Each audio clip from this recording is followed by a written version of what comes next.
Ron DeSantis, Donald Trump, and how the hell do we explain Florida? I'm Matt Robeson, Beyond Politics, Blue Amp channel on YouTube, and available wherever you get your podcasts.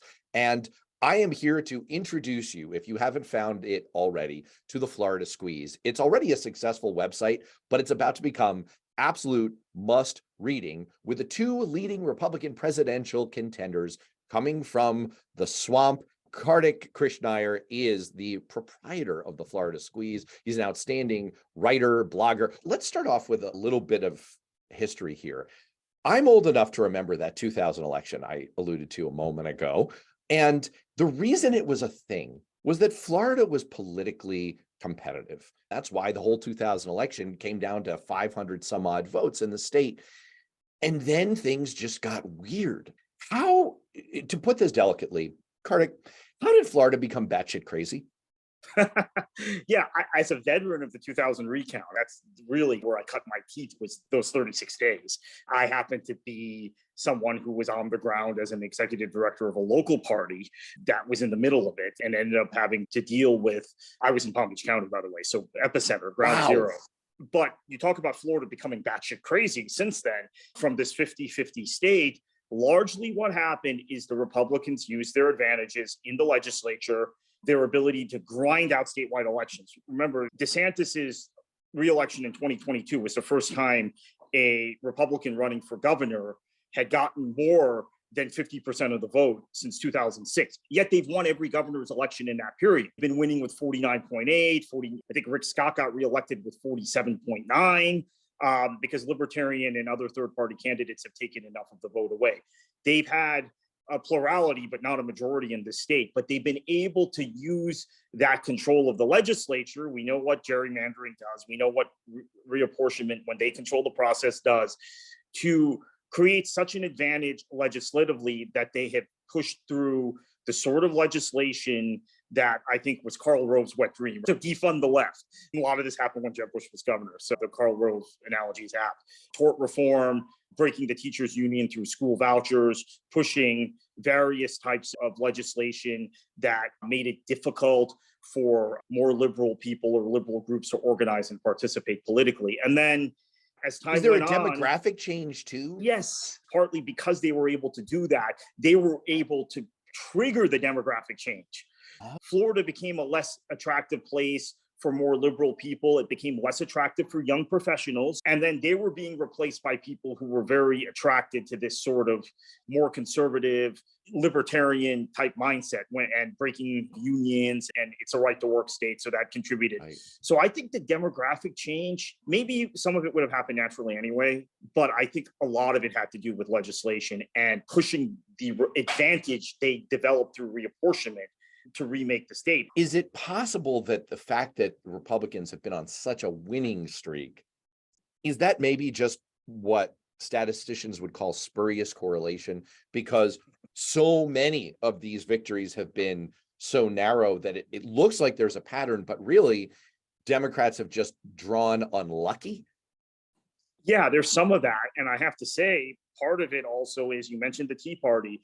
I think what happened to make Florida as batshit crazy as it is that the Tea Party movement won primaries within the GOP, 2010, 2012, 2014, right? So you go from the normal Republican, as you alluded to, the Jeb Bush style Republican. And we actually had in this state in the 1990s and 2000s, tons of what you would consider normies as Republicans, people who were traditionally anti-tax, they were economic conservatives, but on social issues, they liked to avoid them. Some of them were even for gun control, right? We had actually, until this session, we had pretty strong gun control state measures in the state passed by Republican legislatures because you had enough of those normie Republicans.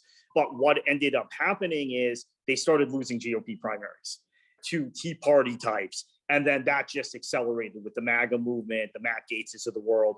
And now you have a Republican Party that's the fringes and is batshit crazy, to use your term. You mentioned the 2000 recount. One of the really hidden things the GOP did after that was they abolished the runoff as a means of determining party nominees. So what ended up happening is it gave the most extreme Republican candidates the opportunity to win primaries, getting 20 or 25% of the vote in a primary, when previously they go to a runoff, and that kind of institutional Bush type Republican would get the 50% in a runoff. All of this stuff has led us to where we are. So it's essentially been a microcosm of the rest of America, where political scientists used to argue you want to be close to the middle of the spectrum of politics in your local area because that would allow you to capture the most votes. And that has just gone totally off the rails in the last 20 years, but that's a phenomenon that's happened across the country. And it sounds like what you're saying is that some of the mechanics in Florida have leaned into that. You can get these really nutty people who behave in extreme ways to essentially be protected by the cloud of partisan fog around them. And that's what leads to all of this is a setup for, let's talk about Ron DeSantis. I remember when he was running for governor, and boy, were his ads obnoxious. And he's got his kids as props in the ad saying, look, we're going to build the wall. What a putz. So at the time, I was thinking to myself, all right, this guy, he seems like a real D-lister as a political talent, and maybe he will fall up into the governorship of Florida. I would never have tapped him as this is a future leading presidential candidate for the Republican Party. And yet here we are. Who is this guy? So what's really funny is that when he ran for U.S. Senate before Marco Rubio dropped out of the presidential race, the last potential day he could qualify for the Senate race, he dropped out of the presidential race in 2016.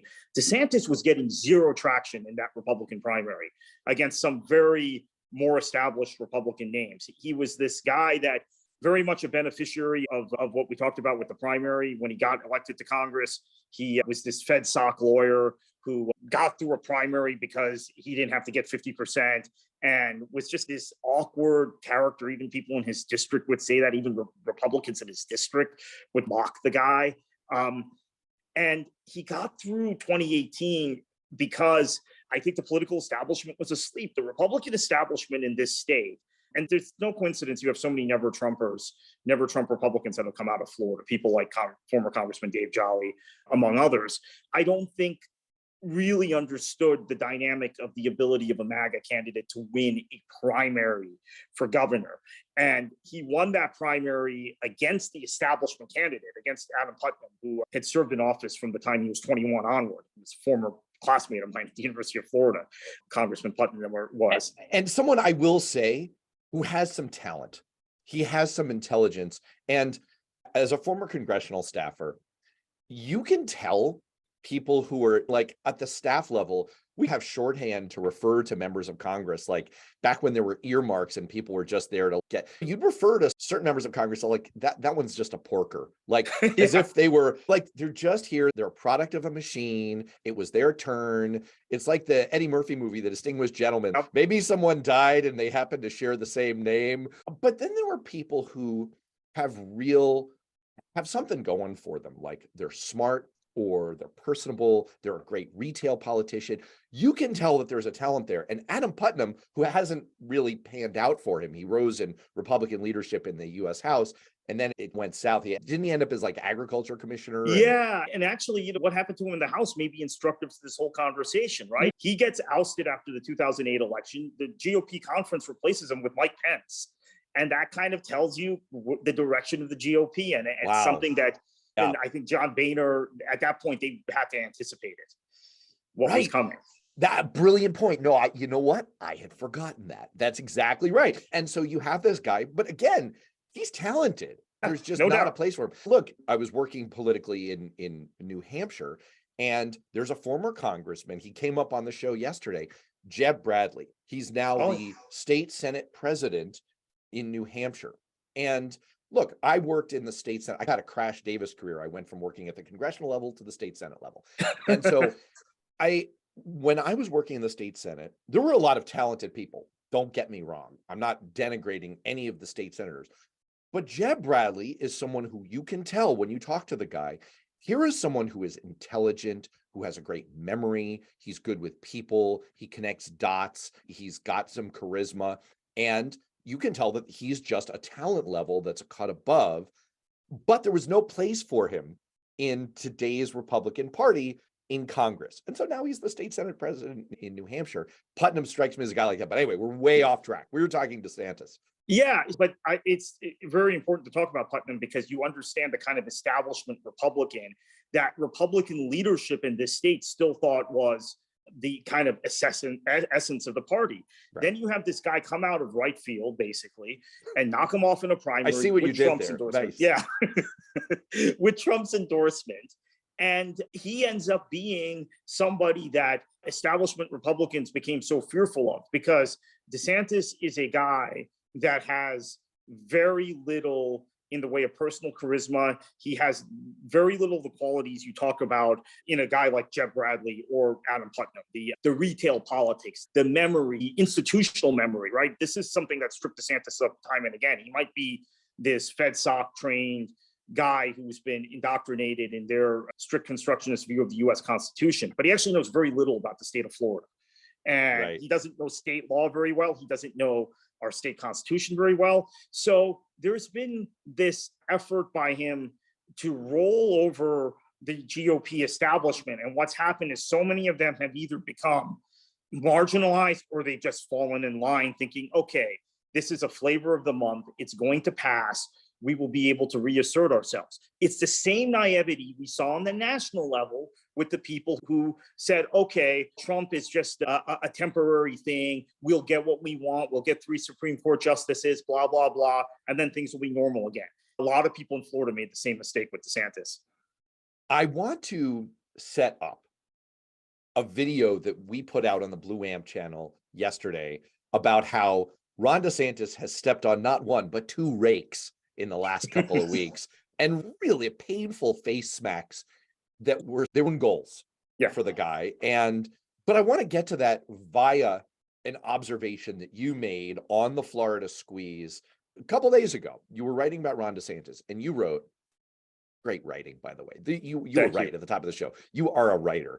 Ron DeSantis operates more on pure instinct and feel than any high-ranking elected official I've ever seen in my life. Never before has someone been so convinced of their own immortality that they reject all professional advice or polling data. But it must be said, in the small pond of Florida politics, which is filled with grifting consultants in both parties and a general lack of worldliness and critical thinking skills, DeSantis has thrived. Because the bottom line is, he is smarter than most that do politics professionally in this state. And here's the line of the next graph that I really love. But Florida is not the United States of America. And Disney is not a typical low-level Florida politico that grifts through life. What you're setting up there is what's become somewhere between sort of a whispered conversation among national political analysts and reporters and a flat out, like on the surface, people are writing articles about it, which is this guy is not ready for prime time. He, as you just set up so well, he fumbled his way through and made it through a primary, found himself in this position, and now he's trying to migrate to the national stage, and he's going to find that this ain't all Florida. What are you getting at in that article? What do you think is the essential feature of DeSantis that is going to not do well under the bright national lights? So several things, but I think the first thing I was trying to get at is that this is a guy that does not take being handled by experts, being handled by political operatives, by people who are staff people who are knowledgeable about public policy. He doesn't take well to being handled by any of those people, those types of people. He thinks he knows better than all of them, which is somewhat similar to Donald Trump, but at times we'd see Trump be reined in, right, by his staff. DeSantis can't be. DeSantis is actually even more extreme in this idea that he's very instinctive and very impulsive. Now, he sells it better and may appear more disciplined than Trump, but he really isn't. And then the other point on this that I think is so important is that he's a guy that has an absolute sense of destiny, that he and his small cadre of advisors, which are basically his family, right, and a very small tight circle of people who were not traditionally involved in GOP politics. That's kind of similar to Trump, right? But Trump has more of them. But people who are not your classic political operatives or staffers on Capitol Hill or people who work on K Street, right? He rejects all those types of people, the people who actually have the expertise that could shape and mold him in a fashion where he would be potentially a successful national candidate. He rejects all those forces and has this sense of destiny and immortality about himself that leads him to make, I think, some very sloppy errors. And while he's gotten away with it in Florida, to an extent, he's gotten away with it electorally. He has not gotten away with it legally. There's more litigation involving the state and laws that he signed that then ran afoul of constitutional standards in the state, let alone federal constitutional standards, that the state's spending a ton of money defending these laws. He's got a real issue with being handled, I guess would be the 30-second takeaway. And we know that politicians that are not handled and are not good on the stump don't make it. And we have countless examples of this in both parties through the nominating processes in the last 50 years. And this is a well-known phenomenon in politics, actually in many spheres of life. But in politics and among political operatives, you see politicians who have been successful at the local level, and what they've done so far has worked for them. And they begin to get a little bit of, they get in their own heads that, hey, I've got something here. I've got the magic formula. I'm amazing.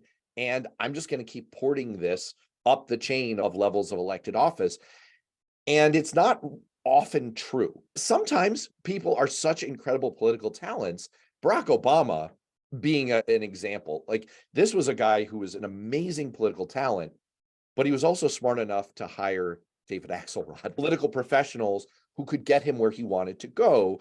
I want to keep going down the road of there have been these recent examples of rake stepping. One of them is the Florida book ban.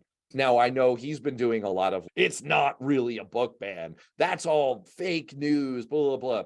If you go to Blue Amp and you watch our most recent video about how Ron DeSantis stepped on rakes, you will see the CBS Evening News leading with, yeah, there are 176 books that have been pulled from library shelves because they run afoul of Ron DeSantis's book ban. This is a real thing. And now Democrats are managing to make hay out of it by trying to ban Ron DeSantis's book. How did he end up in this like weird own goal situation? So the own goals are a direct result of him not actually interacting with the population at large or the media. I know we've talked about the right-wing ecosystem, and you've done it a lot on the Blue Amp channel about the right-wing media ecosystem that has supported Trump and supported going back to Newt Gingrich, right? It's been a 30-year process. Ron DeSantis, I've never seen a guy as entirely dependent on that ecosystem as he is. He doesn't do, you mentioned CBS Evening News. He doesn't do interviews with CBS, NBC, CNN, ABC, any of the mainstream television networks. He doesn't do interviews with the New York Times or Washington Post. He bashes them all the time. But unlike Trump, right? Trump had this backline to Maggie Haberman, right? He'd be bashing the New York Times on Twitter, and then minutes later, he'd be saying to Maggie Haberman, hey, here's some off-the-record information. DeSantis doesn't do that. His entire media landscape for him is the Daily Caller, any Murdoch-owned publication, right? So New York Post, Fox News, Wall Street Journal, and then these kind of right-wing blog sites that had popped up in the Trump era, right? These things that didn't even exist in 2016 that he will give exclusive interviews to or he will talk to. And those people are a feedback loop for him. Oh yeah, book bans are great, right? Ban everything, let's own the libs. And that's why he makes these sorts of mistakes, why he's committing own goal after own goal. This was a soccer match, he'd be down 5-0 already, right? So he's really a product of what Gingrich, Trump, and to a certain extent the Tea Party, the Bush era created, which is this right-wing Rupert Murdoch media ecosystem where they're in such a feedback loop, they're in such a bubble, they're not able to even comprehend what the reaction to this stuff will be. And what about the other rake, which is he decided to pick a fight with Disney for reasons that I almost don't want to give the backstory here because I'm afraid it'll bore people because it involves tax policy and special districts and roads and boards and forget all of that. I think the 30,000-foot view on it is he decided that picking a fight with Disney was good because it would allow him to go on a culture war because somehow they were too gay or they were too woke or they were too woke about being gay, and Jafar comes in here and it's that one's not gone well for him either. What's happening with that? Yeah, and this is really bizarre because there's no anti-Disney constituency nationally. There aren't people. Disney doesn't elicit the sort of reaction that even Amazon or Apple do, right? Tech companies do elicit that reaction, unfortunately, from some. I don't agree with that view, but some in the hinterland. Disney does not. It's got this image of a very kind of family, wholesome type company, and it's a big media company as well that pumps out lots of content. I think DeSantis felt like he could try and remake that image and create a bogeyman that would give him some sort of lane that Trump is not in, including the gay issue, right? Bashing gays is something that we didn't really see from Trump, right? That wasn't really a feature of the MAGA movement until DeSantis made it an issue after Trump was out of office. 2021 is when he first started raising this issue of quote grooming, and he's gone crazy on it. And the history of this is that there was a lot of gay bashing in the GOP in the 70s and 80s, and half of those people ended up being outed themselves. Some of them, Bob Bauman, Larry Craig, Congressman Bauman, among others. There were more than just him. But DeSantis has decided to tap into this issue because he maybe thinks that there's some lane that Trump is not in. And then also he can create this anti-corporate bona fides that he doesn't have because he's not a natural populist. So it's a really bizarre company to take on. It's a company that's very popular and has a wholesome image. And I think DeSantis's motivation for this was not more than probably thinking, again, because of his own instincts, hey, this is something that Trump hasn't done. Trump hasn't bashed gays. Trump hasn't taken on a big corporation like Disney. He's taken on, right, all these kind of like low-level things, or he's just bashed people personally. And it's blowing up in his face. And it's also something that has, I think, hurt the state in the sense that other companies don't want to relocate here in terms of seeing the kind of punitive actions that the governor and the GOP as a whole, because they went along with this, right? They're complicit as well. The GOP legislature, businesses don't want to relocate to Florida because they see this. So I don't know why DeSantis has kept going on the issue, the gay issue and all this stuff, other than maybe he thinks he gets evangelical support against Trump because of it. That might be the play that's left, but still, he's got to clean up his mess with Disney, which he doesn't seem willing to do. He's digging deeper and deeper into it. Now talking about raising taxes, right? That was the most recent message. I'm going to raise taxes and I'm going to force tolls on the roads within the Disney property and all these things that actually will turn off your traditional economic conservatives. Yeah, it is mystifying the political thinking here. And it goes back to what you were saying a moment ago, which is I just wonder who's on his team and who he's listening to. Did Ron DeSantis think he was going to win by doing this? His problem isn't so much that he has to appeal to conservatives. He's got like MAGA voters who are already with Trump. And was his thinking, all right, I'm a MAGA voter. I love Donald Trump. I just wish he were more bigoted. That's what I need. I need Trump, but like more. Like he needs to hate gay people a lot. Can I get that? Maybe the thinking was what you said before. He's auditioning to be the Fox News candidate. And so he's going to get a lot of golf claps from Fox and Friends and Hannity and Tucker.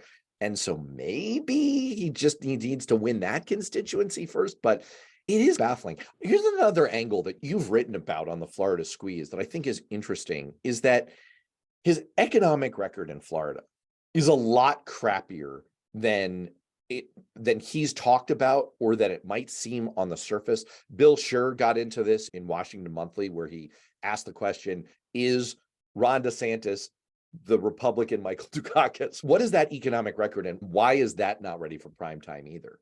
Yeah, I think DeSantis follows. This is a Tea Party thing that led into DeSantis, where you don't attract the sort of professional jobs to the state. What DeSantis and the Republicans, I would say, since about 2012 have done in this state is attract a lot of low-wage jobs, low-wage earners. They've turned off big companies. They haven't done the things necessary to create an environment where companies are comfortable relocating to the state of Florida because the educational system is good, the infrastructure is good, these sorts of things and it's not necessarily a GOP issue nationally because we see companies move to Texas and to Georgia and Virginia, although Virginia's been under Democratic control for part of that period. They're not coming to Florida. And you're seeing the cost of living spike in just an absolutely uncontrollable spiral, which includes insurance going through the roof and DeSantis and the state legislature being absolutely unwilling to rein in the insurance companies in this state. And then you have rent that's out of control. And you have, because of the transient nature of Florida, you have a lot more people who rent here than in most other states. There's been no effort at rent stabilization. In fact, the legislature wants to prevent local governments from doing their jobs for their local constituents and stabilizing rent or doing the sort of things that mitigate the cost of living crisis. So that's another aspect of DeSantis's rule, which is different than maybe what we saw at the national level by Trump. Trump would tweet, liberate Michigan, liberate Minnesota, all these Democratic run states, but he would never actually tangibly do anything about it other than getting angry on Twitter first thing in the morning.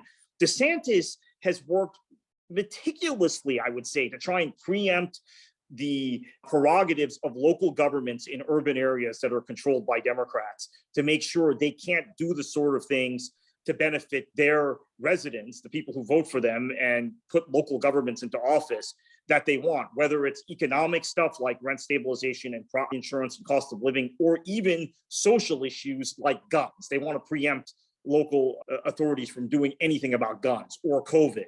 So that's another aspect of DeSantis. Maybe that's, again, another lane. He thinks maybe if I'm more authoritarian than Trump, I'm more bigoted than Trump, so I make the gay issue a big issue. And DeSantis has got this kind of wholesome family image. His wife, his closest advisor, he's got a couple kids. So he kind of photographs better than Trump, who's multiple divorces, multiple affairs, right? So maybe that's his play is, oh, I'm an evangelical, I'm more bigoted, I'm going after gays in a way he never did. And I have put my foot on the Democrats who control local government, and I've crushed them, and I've effectively become a dictator. So maybe that's what he wants to do, but it doesn't seem to be playing with the GOP primary electorate thus far. So you have a guy who isn't particularly bright. He's not particularly personable. He's not particularly well-liked by the people around him. And indeed, in his own party, he seems to be more feared than loved. He does not do well on any media outside of Fox and Newsmax. And yet, but he really could win. He really could win. And there was a fascinating article about this on NBC, an inside view on what they call Ron DeSantis's long haul strategy against Trump, which is basically, we're not going to oversweat the early states, the Iowas, the New Hampshires. This isn't about, I need to make a big name for myself by overperforming. We just need to stay in the conversation. Despite their reputations, Iowa and New Hampshire are not particularly predictive of who's going to win the nomination for either party. So their thinking is, this is going to turn into a state by state, delegate by delegate scrap.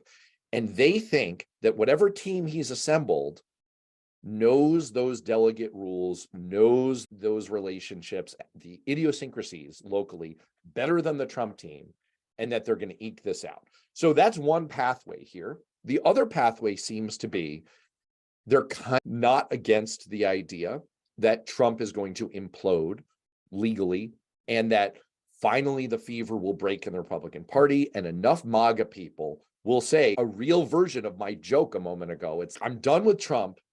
I want someone who's as close to that as possible. Oh, look, DeSantis, he seems pretty close.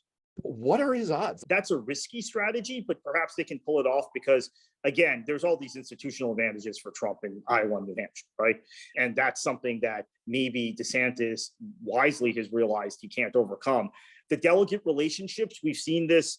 76 is the classic example, right, in the GOP, the Reagan-Ford race, where I think the relationships Ford had or Ford's people had with various delegates carried them over the line. The Republican Party is or much the more, Obama team understanding the nature yes, of the against nominating Clinton, yeah. conventions on the Democratic side, or even back to Kennedy Johnson and some of the spade work that the Kennedy team did over Johnson, kind of misunderstood how the convention process. But yes, you're right. There's a rich history there. Yeah, there's the classic scene in the Rob Reiner movie LBJ where the RFK character walks into the elevator and LBJ's like, "How do you know?" And the RFK character is, "Because I can count," because he right. counted the delegates, right? Yes, that's all you need to be able to do in politics is can you count and can you read?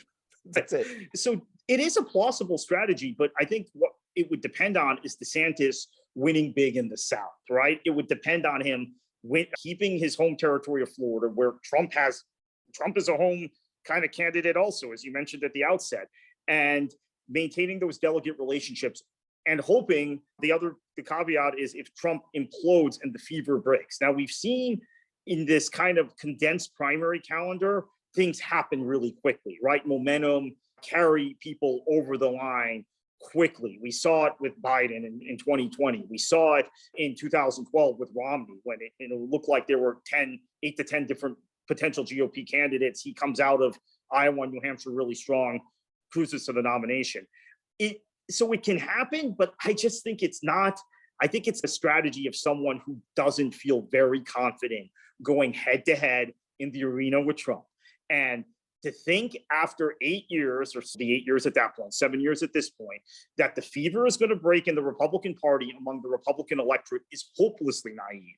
It doesn't matter how many of the Fox News personalities you have behind you, how much of the conservative media apparatus you have behind you, because one thing that I think Trump has done that maybe isn't talked about enough is that he is the guy setting the agenda, right? Fox is reacting to him. Murdoch is reacting to him.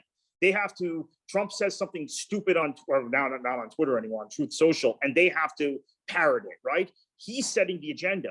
DeSantis is very much a product of, okay, the New York Post said this morning, so I'm going to shout it from the rooftop. And I don't think they necessarily have that ability, the Murdoch media, to set the agenda anymore as long as Trump is around. He sets the agenda. That is a fascinating insight. You know what? That's such a good insight that I think we need to leave the conversation about Trump, DeSantis, the future of the Republican Party, the presidential campaign there. This has been an absolutely fascinating conversation. I really appreciate it.